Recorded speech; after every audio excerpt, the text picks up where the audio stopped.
Assalomu alaykum, hurmatli yurtdoshlar. Hormanglar, Xudo xolasa sizlarga yangilikni zo'r lokatsiyasidan degan bo'ladi. Ya'ni biznes mesda ferma qilaman deganlar bo'lishi mumkin. Oramizda 3 variantdan biri ko'rasa, sizlarga 4000 kvadrat metr, ya'ni yarim gektarga yaqin bo'lgan Sho'rqamdagi zdaniya sotiladi.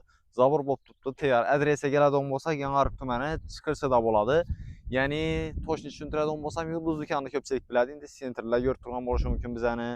Qarmishdan ko'rib turganlar bo'lishi mumkin. Yana 3 variantdan biri ko'rasa, Yulduz do'koniga yetmay, shu yerda 7-son maktab bo'ladi. Maktabning yonidan kirib kelinadi. Ya'ni ko'na Ibn Sino maktab.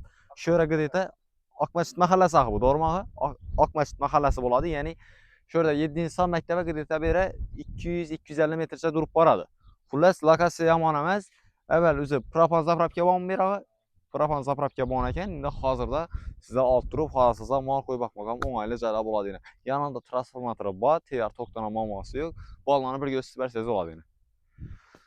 Ko'rib turganingizdek, mol qo'yib boqmagan o'ng'ayli, lekin do'stlar, ichki tarafdan ko'rsatadigan bo'lsak, bo'g'imizda yana qarovulxonasi bor.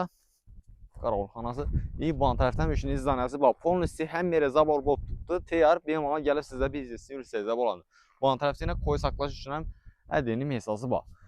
Xullas, bizlardan ko'rsatib berish do'stlar 4000 kvadrat metr degan bilan maydon yon tarafdan ochiq kelari bor ekan. Xullas, ularni uy egasidan, ya'ni joy egasidan so'rab qolishtirib berasizlar do'stlar.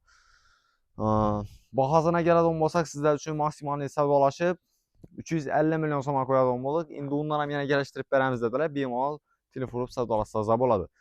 Dokumentdan muammosi yo'q dedilar, lekin noturar bo'ladi ekan. O'zlaringiz zamonini planlashtirasizlar. Bu videomizda esa shu Yangiariqdan, ya'ni chiqishdan o'shining biznes qilaman deb turgan, ya'ni biz uchun mesga qarab yurgan yaqin do'stlar ulashib qo'yish yoddan chiqmasin. Hammaga rahmat, sog' bo'linglar, salomat bo'linglar.